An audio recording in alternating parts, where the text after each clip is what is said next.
SSCGD 2025 क्या इस बार cut off high रहेगा या लो रहेगा, जिस हिसाब से पासिंग परसेंटेज है, ठीक है भाई। और इस वीडियो में ये भी समझाऊंगा जिनका अभी तक मेडिकल पास हो गया वो क्या करे और जिनका नहीं हुआ वो क्या करे।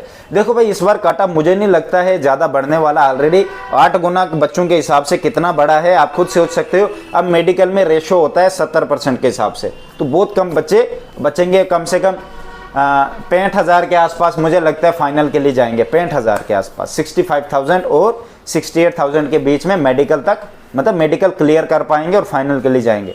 वैकेंसियाँ कितनी है 53,000, तो वैकेंसियाँ 47,000 के हिसाब से मुझे लगता है, क्योंकि बाकी वैकेंसियाँ खाली चले जाएंगी, बहुत सारे कैंडिडेट हुए ही नहीं है, क्या कर सकते भाई। 5,000 के आसपास तो वैकेंसियाँ जाएंगी।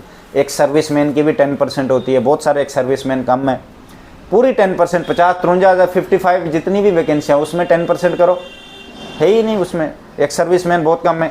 फिर बहुत सारी ऐसी स्टेट हैं, जैसे कि आप कोई स्टेट रख लो, लद्दाख रख लो, लद्दाख में जनरल एरिया में बच्चे ही नहीं है, सिर्फ एसटी कैटेगरी में, और एसटी कैटेगरी में वैकेंसी जनरल एरिया में जितनी भी वैकेंसियाँ हैं उसमें से 5-6 बच्चे हैं, उन सबकी नौकरी अगर जो मेडिकल पास करेंगे, ऐसे बहुत सारी स्टेट है, ठीक है भाई। जिनका मेडिकल पास हो गया, मैं आपको पहले कहता हूं, अगर आपको लगता है मेरे कट ऑफ जो बनाया मैंने उसके इन में आते हो, ऑलरेडी मैंने बनाया है, आप सर्च मार सकते हैं अपनी स्टेट का नाम, साथ में मेरा आगे अजय नाम लिख देना, SSCGD अपनी स्टेट का नाम, कट ऑफ आगे अजय राजपूत SSC वाला वो सामने आ जाएगा, ठीक है। देखो भाई पैन कार्ड बना लो, बैंक की कॉपी बना लो, बैंक का सेविंग अकाउंट बनाना, इस बात का जरूर ध्यान रखना। पेन अप्लाई कर दो, अगर नहीं है पेन SBI account, State Bank of India, और कोई भी नहीं चलेगा और आपका ही होना चाहिए, उसके साथ पेन जुड़ा होना चाहिए। अगर पेन कार्ड नहीं जुड़ा रहा, 50,000 से ज्यादा पेमेंट नहीं होगी आपके अकाउंट में, फिर आपकी सैलरी को रोक दिया जाएगा, ठीक है। जो फर्स्ट सैलरी आती है वो 6 महीने बाद आती है, 6 महीने बाद एक साथ आपका 3 या 4 लाख जितना भी बनता हो एक साथ अकाउंट में डाला जाएगा, तो आपने पहले से ये तैयारी करके जाना है, ठीक है। बाद के डॉक्यूमेंट जो करेक्टर है वो उधर से फॉर्मेट भेजेंगे, वो मैं आपको बता दूंगा जो बेच में किस तरह फिल करना है या किन किन चीजों को हैंडल करना है। देखो भाई पैन कार्ड एक ही बार मिलता है, ध्यान रखना। पैन कार्ड मैंने अपने फोन से खुद अपना फोन से अप्लाई किया था, आप भी कर सकते हो गूगल से देख के, नहीं यूट्यूब से देख के कि how to apply PAN card, ठीक है। घर से देख के आप पैन कार्ड के लिए अप्लाई कर सकते हो। फिर पैन कार्ड जब आ जाएगा, पैन कार्ड लेके स्टेट बैंक में जाना, वहां पे वो पैन कार्ड से आधार कार्ड साथ लेना, आपके अकाउंट नंबर, सेविंग खुल जाएगा।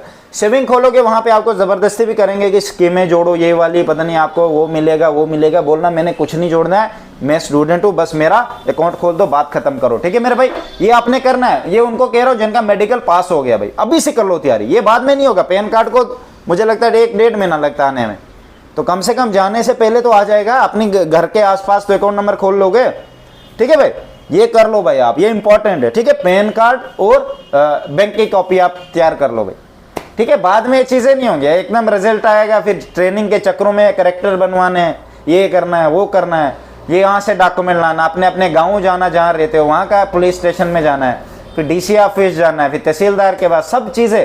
फादर का ये गलत है, अभी जिनके बच्चों के गलत है document, father name, mother name, या फादर मदर के वो डॉक्यूमेंट भी लेने आप लोगों ने, ठीक है। वो बाद में आप ज्वाइनिंग के टाइम, अभी नहीं लेने, ज्वाइनिंग टाइम की बात कर रहा हूं मैं।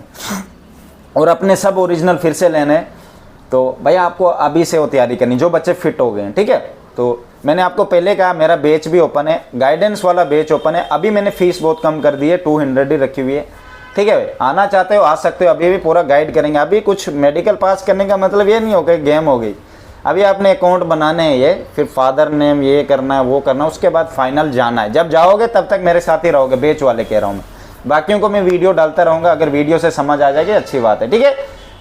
तो भाई तैयारी आप पहले, मैं कह रहा हूँ ना, तैयारी पहले से करनी चाहिए, बाद वाली तैयारी मुझे अच्छी नहीं लगती, बाद में फिर रोते हो, उछलते हो, ये नहीं हुआ, वो नहीं हुआ। मेरे वीडियो में मैं आपको इसीलिए कहता हूँ पहले से तैयारी रखो, आपको इतनी समझ कोई भी यूट्यूब चैनल वाला नहीं देगा, उनको इन चीज़ों की नॉलेज है ही नहीं, कभी गए ही नहीं।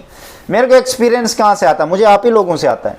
अब तो आप ही में से कोई बेच में होगा, बच्चा बोलेगा भैया मुझे वेरिकोसील इतनी थी, उसमें मुझे पॉइंट दे दिया, ये हो गया, वो हो गया, तो बस मुझे इधर से भी नाल आ जाए, जो अपनी है वो भी है। आप लोगों से भी मुझे हर साल न्यू नॉलेज मिलती रहेगी। अभी सर जैसे मुझे पता हर कौन से मेडिकल सेंटर में कौन से आई चार्ट यूज़ होते हैं और कौन से डॉक्टर कैसे होते हैं, वो भी मुझे पता लगा। अब नेक्स्ट ईयर वालों को वही समझाऊंगा मैं, समझिए मेरा स्किल यहाँ से आता है, कहीं ये नहीं कि मुझे पता नहीं ऊपर से मिल रहा है ना भाई।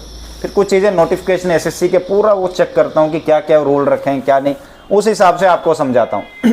अभी आपको नहीं पता है कि ज्वाइनिंग के बाद क्या क्या चीज़ें लगेंगी, और वो बनने में काफ़ी टाइम लगता है। पैन कार्ड बनाओगे, पैन कार्ड को 30-35 दिन लग जाने, ठीक है भाई। फिर उसके बाद उसके साथ SBI के साथ जोड़ोगे, स्टेट बैंक ऑफ इंडिया, आपका जो अकाउंट नंबर रहेगा, जोड़ोगे, उसके बाद आपके पास बैंक कॉपी आएगी, एटीएम पता नहीं कितने दिन बाद आएगा, समझ गए मेरी बात। तो आपके पास होना चाहिए, आपको 6 महीने बाद भी घर भेजा जाएगा वहाँ से ट्रेनिंग से। तो चलो अगर अप्लाई कर लोगे तो ये है भाई, ध्यान रखना कोई भी बच्चा बीच में जॉब नहीं छोड़ेगा। कोई भी बच्चा अगर नौकरी लगता है बीच में जॉब छोड़ता, जितने भी टाइम में उसने सैलरी ली है वो सब उसे वापस देनी पड़ेगी, इस बात का ज़रूर ध्यान रखना। अगर ट्रेनिंग आप 6 महीने करते हो, 6 महीने का पैसा उन्होंने आपको दिया है, उसका आपने अलग से और देना, खाने पीने रहने का जितना भी खर्चा लगा है वो सब आपने वापस देना पड़ता है, तब जाके आप वापस घर आ सकते हो। इसलिए सोच समझ के, वो मैं आगे वीडियो में समझाता रहूँगा एक एक चीज़। फिर डार्क साइड समझाऊंगा, डार्क साइड एसएससी जीडी में सबसे बुरी चीज़ें क्या होती है और सही कौन सी होती है, किन किन चीज़ों से बचना, लोग क्यों अपने आप को कर देते हैं, वो पूरा समझाऊंगा आपको क्या क्या होता है। आप लोग में अभी इन चीज़ों में नहीं जानते हो, आप लोग कहते हैं नौकरी तो लग गई पर आगे भी चीज़ें बड़ी हैंडल करनी होती है, अब आगे तो बहुत रिस्क में हो आप, ठीक है। तो पूरा समझाएंगे एक एक दिन का, चैनल से जुड़े रहो भाई। बस एक एक चीज़ डार्क साइड दिखाऊंगा एसएससी की, जो आपको कभी कोई नहीं बोलता, वो मैं आपको बताऊंगा कि किस तरह किन किन चीज़ों में क्या क्या दिक्कतें आती है, वो आपको पूरा समझाएंगे हम। बस अपनी तरफ से तैयार रखना, जितना स्ट्रांग रहोगे, एक जेंटलमैन की तरह स्ट्रांग रहना भाई, अंदर से मन स्ट्रांग बनाना। ये नहीं कि किसी भी चीज़ में जल्दी गिर जाते हो, बहुत बच्चे सही भी हैं, मैंने देखा, बात भी हो उनसे, पर कुछ बीच में उतावले जैसे हैं, वो मतलब ऐसे लगता है बहुत इमेच्योर है। तो कोई बात नहीं, समय के हिसाब से इंसान ठीक हो जाता है, पर खुद भी सुधरने की ज़रूरत है आप भाई, आप लोगों को काफ़ी सुधरने की ज़रूरत, ठीक है। आप कोई भी हो, सुधर गए होगे मैं मानता हूँ, बट काफ़ी अपने आप को थोड़ा सोचने और समझने की शक्ति को बढ़ाओ, ठीक है। मेरी तरफ से बेस्ट ऑफ लक भाई।